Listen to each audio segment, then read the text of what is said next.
Good afternoon, ladies and gentlemen. Happy Thursday to you. I'm Melissa Thomas. Welcome back to this week's edition of the FNN Politics and Power Series. Thank you guys, as always, for tuning in.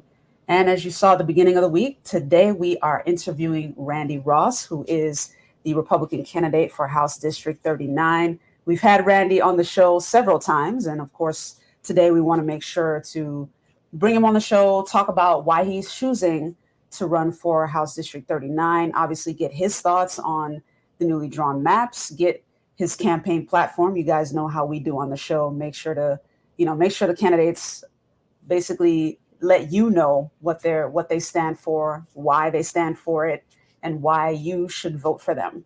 So without further ado, man, if you guys have watched the show, you already know all about Randy. If you don't, you will meet him right now, okay? He is a handful. He has not met a mic that he doesn't like. So this is going to be an awesome interview. Randy, welcome back to the show. Thank you so much for having me on. I truly, it's great to see you again. Absolutely. Thanks for joining us. We appreciate it. So yeah, talk about why Florida House District 39 and what your main priority is this go round in terms of campaigning.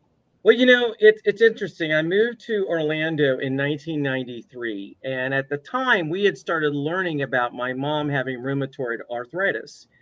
But we were doing the typical things: the general practitioner, the rheumatologist. It was nothing major. But in 2020, my mom had hip replacement surgery, and we chose to take her to a rehab facility, to have her care handled.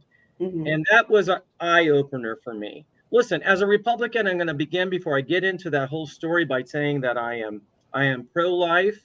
I Mm-hmm. support the concept of abortion when it comes to rape or incest. Mm-hmm. I am pro-business. I am pro-freedom. Those things that we're all, as Republicans that you interview, are all going to agree on this. The one thing, though, that captured me in watching my mom going through rehabilitation was just how messy it was. I recall one day, because I had started going into the rehab facility 2 or 3 times a day, just randomly, because it was literally right down the street from my house downtown, and I found her often in different situations. But the kicker for me was one day I walked in, and she was in a wheelchair Mm-hmm. outside of her room, 20 feet from the nurse's station, 20 feet from her room, slumped over and asleep. And I had one of those terms of endearment moments. I said, and I won't use the expletive. I said, what in the world is going on? And it would start this process of me really starting to dig in deep to understand what's going on with senior care, Mm-hmm. especially in District 39. Remember, my district is Apopka, a little bit of Lake County, a little bit of Seminole County, and all of downtown Winter Garden. And a lot of seniors, as a matter of fact, in the last election cycle, in those boundaries, and I'm talking Republican only because right now I'm focused on the primary and not necessarily the general, roughly 13,000 people voted. Mm-hmm. Since then, about 900 people have moved into that district. It'll take about 5,500 votes to win.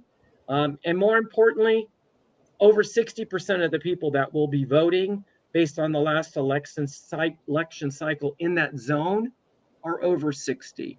Wow. And so I started really saying, okay, my mom has a caregiver. I've taken care of her for a long time. I've been sitting through so many appointments. I'm not looking for accolades or a pat on the back. As a matter of fact, our first interview you and I scheduled had to be rescheduled because I'm going through just this learning, the nurses programs and bringing her into Medicare Part C and all these different things. But guess what? I know how to get on my iPhone and make that work. I know how to get on a computer to make that work. I know how to make the phone calls and sit there for hours with Medicare to try to figure out what is the next step. But it was interesting. I would start going into these appointments with my mom, Mm-hmm. and there would be this public transportation process that allows you, if you don't have anybody to take you to appointments, you can get there. There are various links programs, et cetera, Mm-hmm. that get you there. And I would meet all these people, and they had zero family members supporting them. They had no caregiver.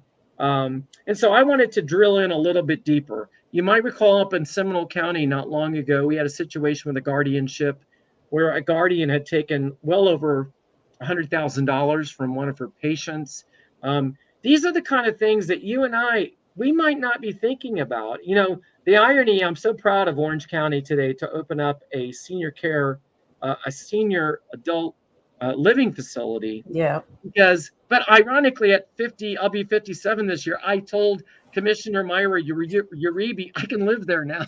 It's horrible. I hate it. I hate it. I hate it. But the thing that I want to bring out about that is we have to pay more attention to senior care because they need more attention. They're not children, but they are in some ways. I live, since my mom has lived with me for 25 years, I live in what I sometimes refer to as a nursing home, meaning that there are folks coming in and out of here to help her. I am taking her to different appointments and all that. And the bottom line is, guess what? We spend so much time on things like what was going to be the official dessert of Florida this last legislative cycle. It was strawberry shortcake. Mm-hmm. Um, when we talk about all the different issues that are facing our state, and I have said this publicly, I said it today in my interview as a Republican, that when I had a friend of mine who had 4 children, a wife, and was on trying to get unemployment, I contacted my local representative, Mm-hmm. Anna Escamani, to help them, and Mm-hmm. she did. Because in the end, we spend all this money running for these seats. The job pays $29,500 a year. You're not Right. going to retire off of this. So you have to look sometimes at what are people's intentions. And while Anna and I could not agree more on politics, I care about people who care about people. Mm-hmm. And that is really, I think, kind of what, when you go back to why, when I came to Orlando in 1993, when I launched Cardio Express, which was my kids' fitness program, it Mm-hmm. was designed to target Title I students. Those are students on free and reduced lunch programs. Those are going to be hitting kids that are in economically depressed areas, primarily minorities, if you want the truth.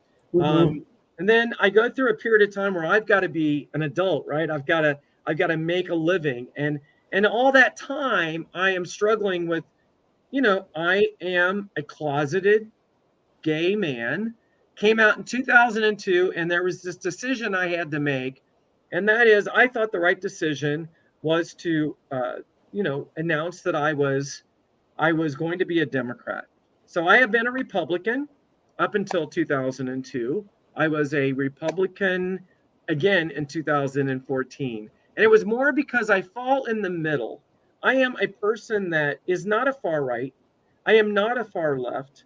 I am Mm-hmm. a person that just wants to operate on a regular in between space. And I Mm-hmm. think that's what most Americans are wanting these days. When I watch what's happening in our country, and I know a lot of people, they call me the Trump guy, and they either dislike me or love me because of that. As a matter of fact, I say I'm the most hated gay man in Orlando because I ran the Trump campaign. That's not a good reason to dislike me, because I've also worked to bring awareness to domestic abuse for Harbor House, Yep. raising over $40,000 in the first 2 years that program launched. I've worked to raise money for AIDS Walk Orlando. Um, and in recent years, of course, I've gotten involved heavily in trying to support conservative candidates. But let's be honest, let's break it down. In Orange County, there's over 160,000 more Democrats than there are Republicans. Um, there are more independents than there are Republicans. Mm-hmm. I'm one of the very fortunate Republicans that was appointed to the Membership Mission and Review Board by a Democrat, Commissioner Myra Uribe, and an opportunity to try to show that if we start figuring out ways to get along better with each other, we're going to be able to work better with each other. Yeah. So, in running for this, it's all about senior care for me. People can call me a one issue candidate if they want, but that one issue that I'm talking about, I believe Democrats and Republicans can agree is something we can do a better job at. And that's why I'm running.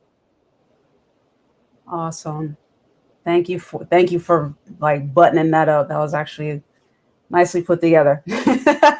And I mean, to be fair, yes, somebody could throw that rock and say you're a one issue candidate, but in the point that you made in our phone interview not too long ago is that this one issue is something that is agreeable by pretty much every party because everybody has some senior in their life, whether that's a parent, uncle or auntie, a grandma that raised them, something. You know what I mean? They have some kind of senior in their life, and if that senior lives here in the United States, caring for them is a process. You It know what I is. mean? And And some, it's yeah. interesting because I recall after launching Walk a Mile in Her Shoes, I saw a very um, lonely person walking in that race who now is a two-term commissioner, Commissioner Regina Hill.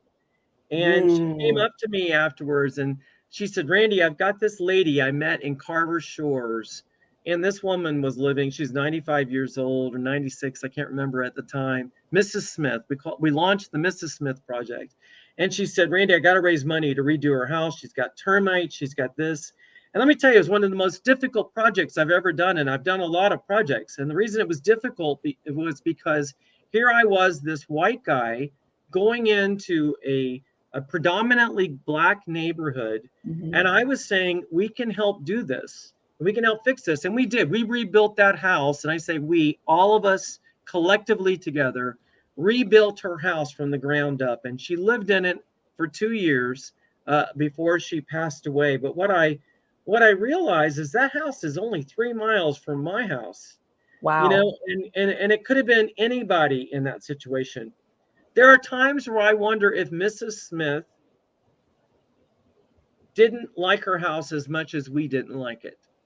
Like we didn't, maybe Mm, she had lived there, she had brought people, into her house to live when they couldn't eat or had a place to sleep. And maybe that bothered us more.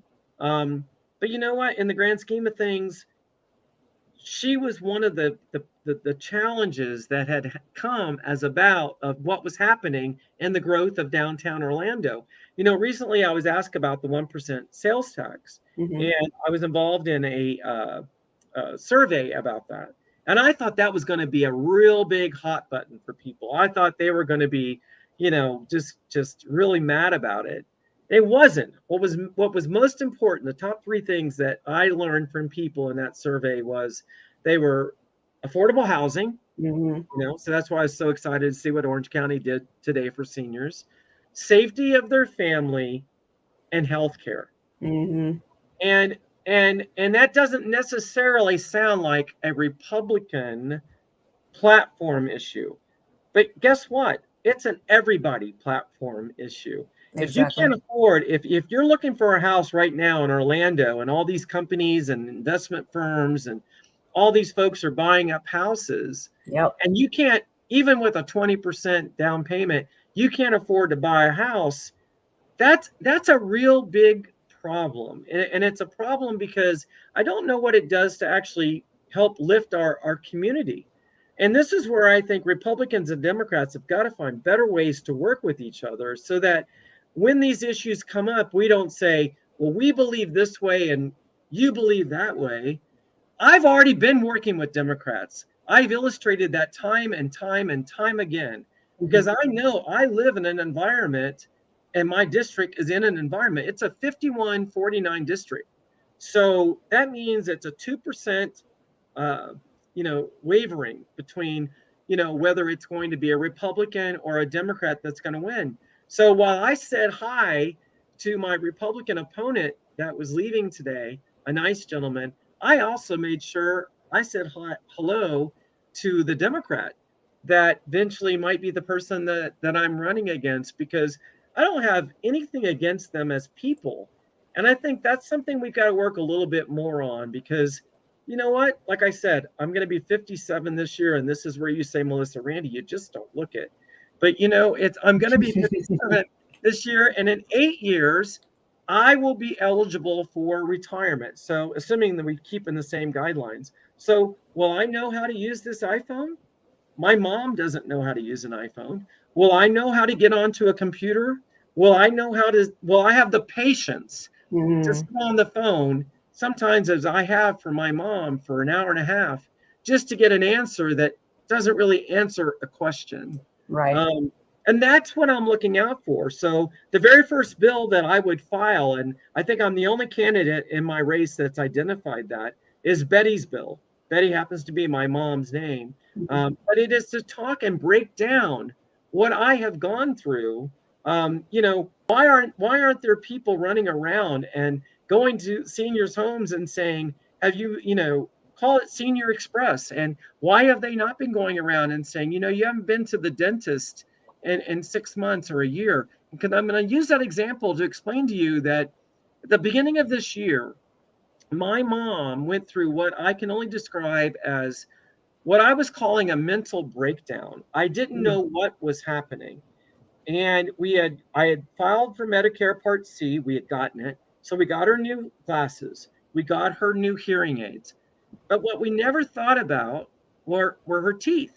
And so she had a partial plate on the top, a partial plate on the bottom. And so we go to the dentist that's approved by the insurance company, and they take out all of her teeth. And they put her on a 30-day regimen of something that you and I both have probably taken before, which is amoxicillin, which is an antibiotic. And guess what? I got my mom back. She was no longer, because often what they do with seniors is they either get a urinary tract infection, which infects or impacts their mental capacity.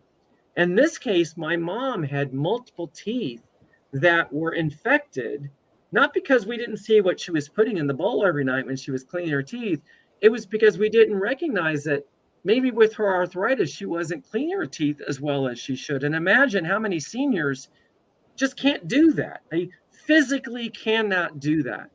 And so I called the neurologist after I got the results of this, and I said, you know what? Why didn't you tell me?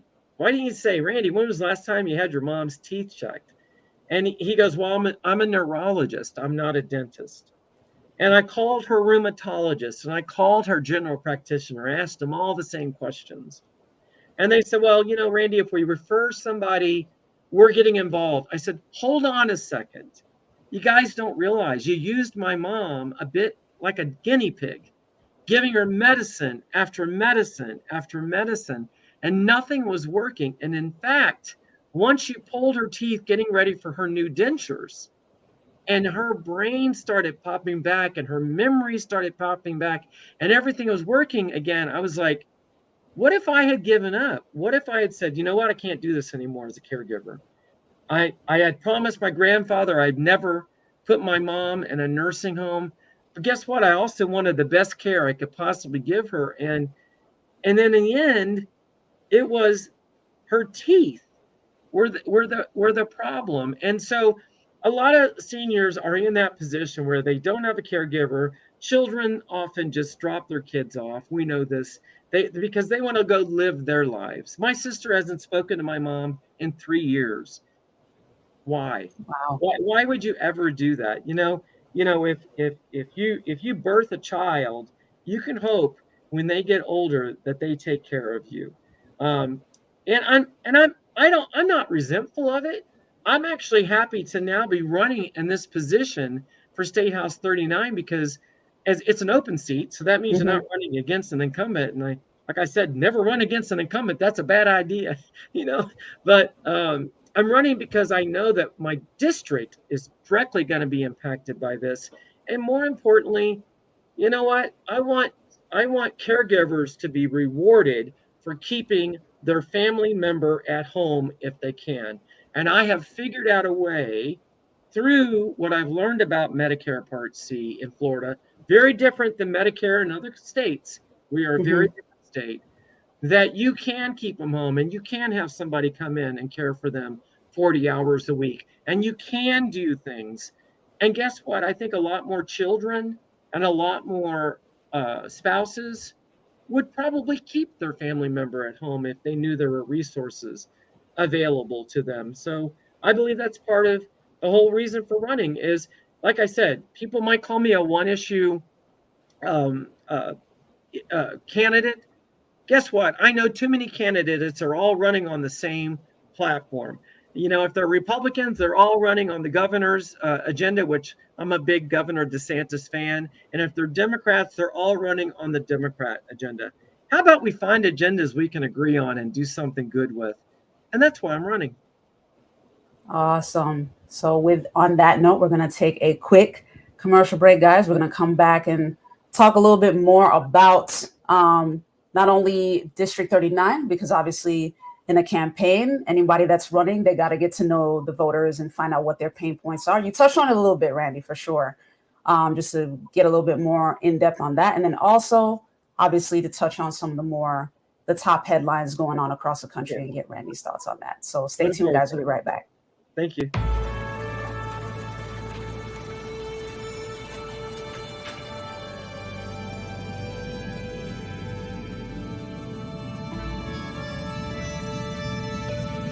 The Florida Lottery is proud to support education by contributing billions of dollars to Florida schools and awarding countless Bright Future scholarships so Florida students can do more than just dream of a brighter future. They can create one. Learn more at flalottery.com. And we are back, ladies and gentlemen, with the FNN Politics and Power Series with Randy Ross, who is the Republican candidate. On that commercial, because that's a great sponsor for you. So good for you. Absolutely. So, yeah, wanted to touch a little bit more on obviously what you've heard from folks in House District 39 in terms of their common pain points. Obviously, you touched on affordable housing, like that is a whole thing across the state, like not even just in House District 39. And then, of course, you mentioned healthcare. Were there any other pain points that you've heard from folks in that district? Well, I think family safety. I think that's going to be a big deal moving forward. And I know eventually we're going to move into this conversation regarding what happened in Texas. The thing is that, I am a Second Amendment supporter. Mm-hmm. I worry that we're going to mess with that. But let me tell you what I also want to be clear about, because I believe mental health is a big concern in that process. I was having this conversation with a friend today, and I said, you know what? I could have a gun sitting in my nightstand, always loaded, never used, and be mentally totally cool. And then one day I come home and I find my wife's significant other in bed with someone, and I shoot them both and I kill them. Am I mentally unstable? Was I not legally allowed to buy the gun? And the answer is, of course, I was legally allowed to buy the gun. So I get into the whole space of how do we determine who's mentally capable of owning a firearm versus those that aren't? And the funny part, and if there's there's nothing funny about it. I mean, it's tragic what's happened in Texas. It's tragic what happened in Parkland. What I will also tell you is that Florida is way ahead of a lot of the country with red flag laws and some of the other things that can actually kind of give us an indication that somebody might be going through some struggles. When it comes to schools, I don't understand why I can walk. When I walk into the Orange County Courthouse, I walk into a federal building. I go through one entrance. I go through a metal detector. I go through certain spaces. When I was a kid, I lived 3 blocks from my elementary school. So I walked to school every day. The worst thing that ever happened to me in that was one of my friends, Eric Rosens. He'd probably get mad. I'm mentioning his name. He threw a rock at a hornet's nest. And it all went crazy all over the place. And I was allergic to bees. That's so different than what kids and families are facing today. If I had to give an initial reaction to that, I would say I wish schools were a bit more fortified like federal buildings, meaning that there are way too many ways to get onto a school campus. We saw this in Texas. We saw this, not, and I also will tell you, and there are going to be Republicans that don't like my comment about this. Not quite sure you should own any type of, gun until you're 21, at least the type of guns that are being used. But I will say it's very difficult to send a man or a woman, and I know you were in the military. It's very different to send a man or woman off at 18 years old to protect our country in war and then bring them back home and say, well, you're not allowed to have a gun, or you're not allowed to purchase a gun. So what I am about is I support the Second Amendment. I, at the same time, believe we need a lot more process when it comes to determining who should be allowed to buy, especially a weapon of, I hate to say mass destruction, because that's not the kind of weapon I would use to go shoot a deer, you know. But I am allowed, in the United States Constitution, I am allowed to own any gun that I'm allowed to legally purchase. So how do we do that? Where is that balance at? You know, and it's a tough answer. My initial thoughts, though, as I said earlier, are make the schools nearly impossible to penetrate.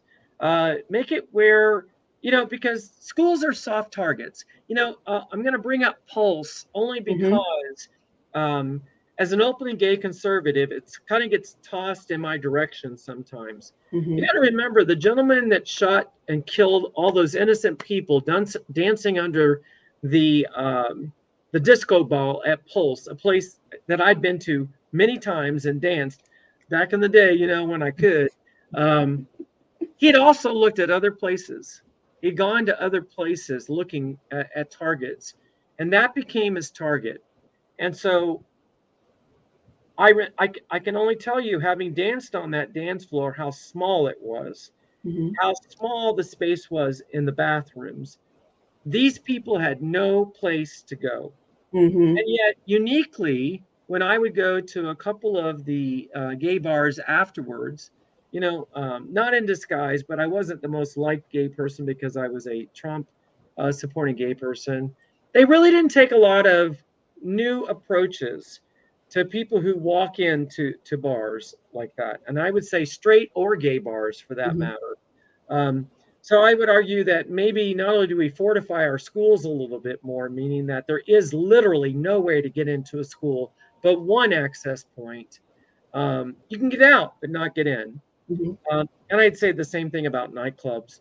You know, I feel like in some ways we are just dropping the ball. We're using gun control and the concept of trying to control the Second Amendment when we really are not looking at the environment that we're allowing for these things to take place.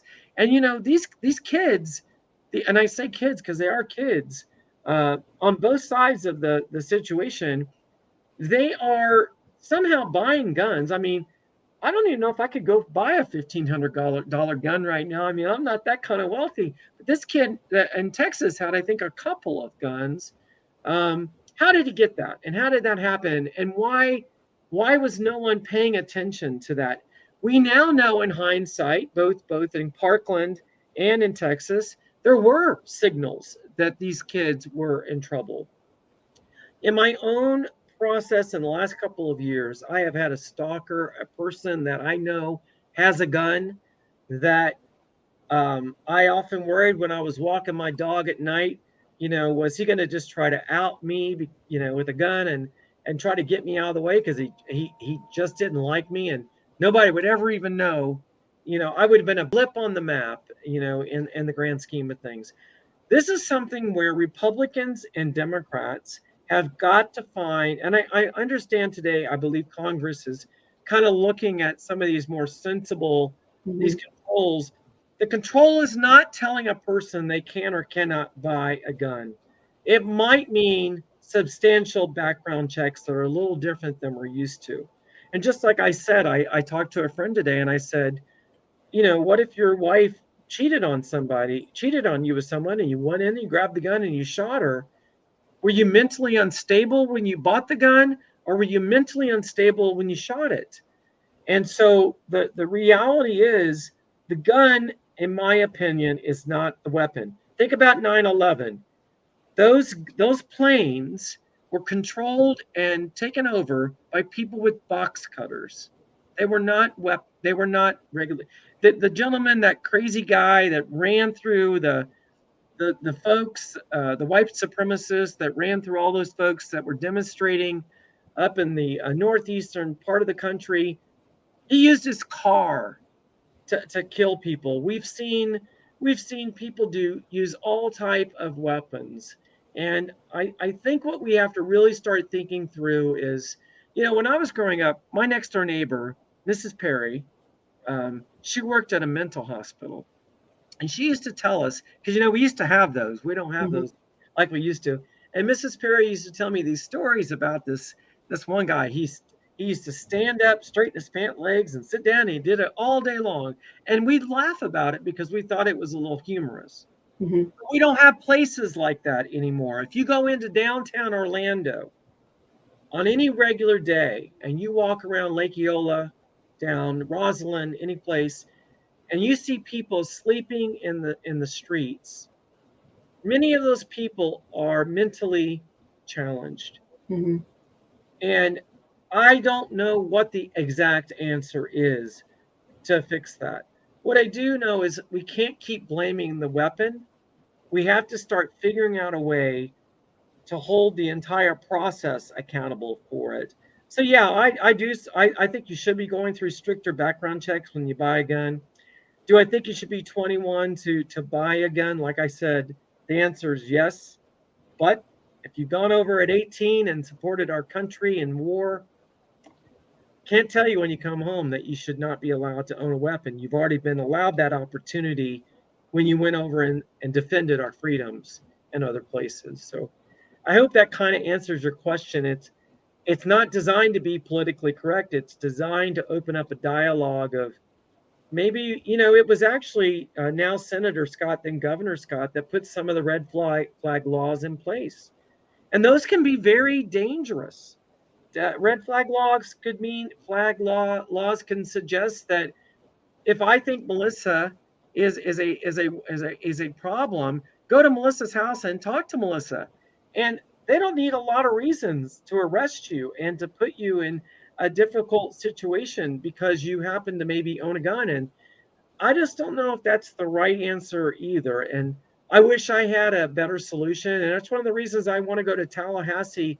And I know my senior care issue will always be my primary focus. Um, but I know that we can do a better job of talking to each other without consistently throwing up what we absolutely think we must believe in because of our party affiliation, and do a better job of working with each other to find better solutions. All right. On that note, we'll take a final quick break. We're a little bit over on our time, guys. Thank you for continuing to tune in, but we're going to come back. You guys know, anytime I do our Politics and Power show, I always come back to the person towards the end of our segment. So at the end of this commercial break, we'll talk a little bit more about Randy the person. All right. So stay tuned, guys. We'll be right back. At Duke Energy, we deliver electricity and so much more, like free home energy assessments, rebates for energy-saving improvements, payment options to help you better manage your budget, and even bill credits for helping the community use less energy. So no matter what you're doing, we can help you make better energy choices every day. It's just another way we bring power to your life. How much can you save? And we are back, guys, with the FNN Politics and Power Series with Randy Ross. So, Randy, as we're wrapping it up now, but I always ask all of my guests, and I've asked you on the show before, but in the context of now running for House District 39, particularly on the issue of senior health care, what is the thing that keeps you going the most now? Because obviously running for office is quite a grueling challenge, but what keeps you going now? What is the thing that is always fueling you? I think there's no secret. It's what I've gone through with my mom, and knowing that if I had not been there, I don't know how my mom would be in a nursing home right now if we had not figured out a way to navigate this process. The interesting thing about running for office, I tell people all the, you got to remember, I'm also have been a political consultant. Yep. Not only have I I worked on the Trump campaign and was the chairman, I worked for a lot of Republicans and raising money for them. And it was a difficult decision because I kind of thought, guess what? You make a lot more money doing that than you do doing this. And then I started realizing nobody was taking on senior care. And I have to hope. And I can say this as an openly gay conservative, because gay people are fortunate if they get married. They're fortunate if they end up with a partner, but often gay people end up alone. And if they end up alone, because they're not going to have children that are going to care for them necessarily, they are going to be in this dynamic that I'm talking about. They are going to be potentially a target for living in a nursing home facility. And I don't think that's the way it should be. As a matter of fact, a couple of friends and I have made a pact that we will live together until, like the Golden Girls, but not quite like that, because they're females that I'm talking about, but straight females, as a matter of fact. We will live together, and we will work it out through the end. You know, one of the biggest concerns I have is how do I communicate my passion for senior care in a way that is not just selfish. And it comes, as I mentioned to you earlier in the interview, it comes from being in those spaces when I was watching all these men and women, many of them veterans, by the way. And I want to mention, I just got the endorsement of Kat Skipper, veterans for Trump chairman, but also appointed by the Governor Ron DeSantis to the Veterans Hall of Fame. I just got the endorsement of Miriam Ramirez, who is also the Republican Assembly Hispanic chairperson. Endorsements, by the way, I love them. I think they're great. They don't vote.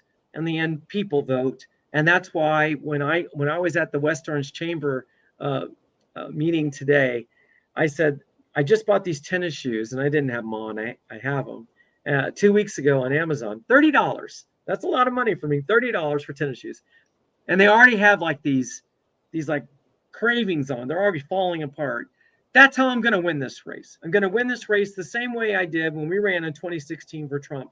I'm going to knock every door. I'm going to do whatever I can do to make sure that people understand that it's not just about senior issues. I care about all the issues that are out there. This just happens to be the one that I'm going to Tallahassee with. And guess what?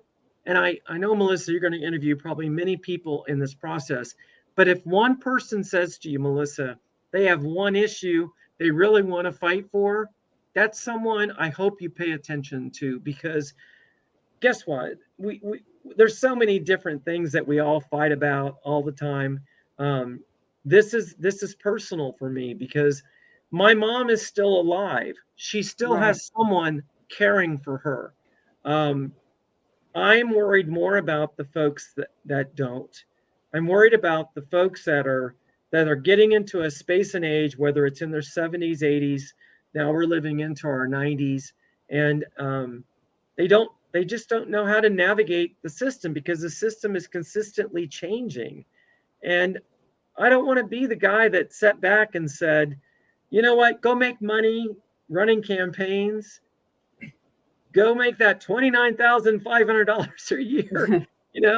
I'm kidding about it, but I mean, go do the thing that's right for people, because that's what I care about all my life. Ever since I arrived here, and I worked with Title I students on free and reduced lunches, when I worked with a Harbor House to raise money for domestic abuse, having been a male domestic abuse survivor, when I worked with AIDS Walk Orlando, when one of my friends had died of AIDS. I've been on all sides of the spectrum. Now I'm on the spectrum of the future that's right in front of me. And I believe personally, I've got to pay attention to that, because there's a lot of people, the baby boomers are kind of already in that space. There are people like myself that are going to be nearing it. And the best that we can do for them is make sure that we're looking out for them. So that's why I'm Randy Ross, running for Florida State House 39, Randy for 39. Betty's bill is the bill I'm going to file right off the bat. And it's a priority to me because I believe seniors need more.